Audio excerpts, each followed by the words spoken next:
Yep. Why not? I think every series has a chance to go 7, somewhere between 4 and 7. And what has surprised you? What is it about San Jose? What do they do most that gives you guys trouble?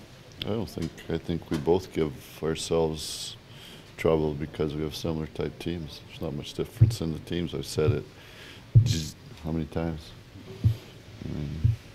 We finished 1 point apart. Our goals against is similar. Our goals for are similar. Our power play goals for the year are similar. Our penalty count similar. So there's a lot of similarities.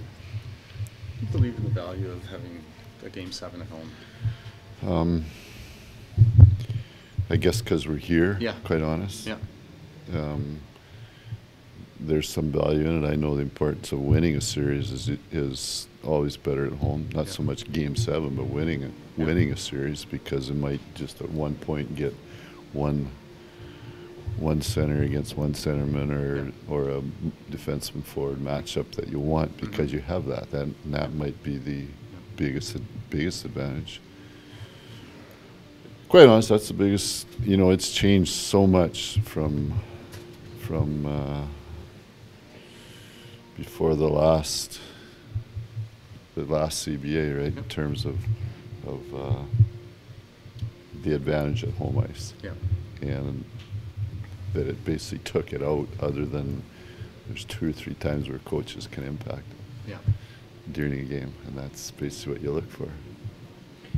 You guys have been pushed in a corner in the playoffs, Darryl. Your team's always responded. St. Louis, you go down early, you come back. This series, whenever they push back, do you sense that again? I mean, obviously you're not going to tell us that you don't, but I mean, last year was always there. I don't even think that's not an issue. Quite honest, it doesn't. The deciding game, the game where somebody has a chance to win the series, doesn't matter if it's the 4th game, the 5th game, the 6th game, or the 7th game. It always is. It's the very same. It doesn't make any difference. It shouldn't make any difference to your team. So that's how you try and move the team forward with that, and our team's been good at that. But Darryl, there's something charming about a Game 7, right? I mean, doesn't everybody become a kid again when they're playing a Game 7? Well, we always played Game 7s. Well, that's what I meant. Yeah, that's what I mean.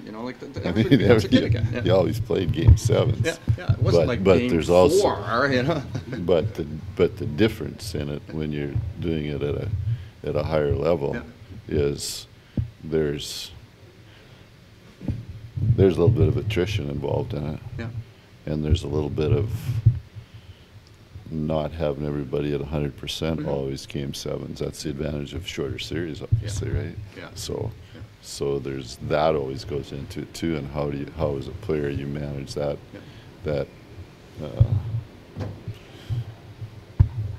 you're banged up. Yeah.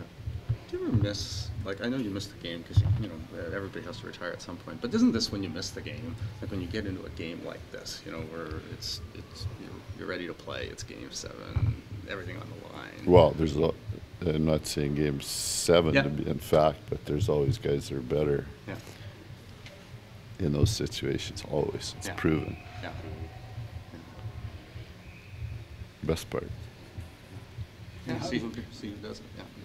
Go ahead, sir. Yeah. I was going to say, how do you keep your team from thinking about or talking or looking into or even believing all the hype that goes around the Game 7? Well, they have to. It's not that they don't hear it or handle it.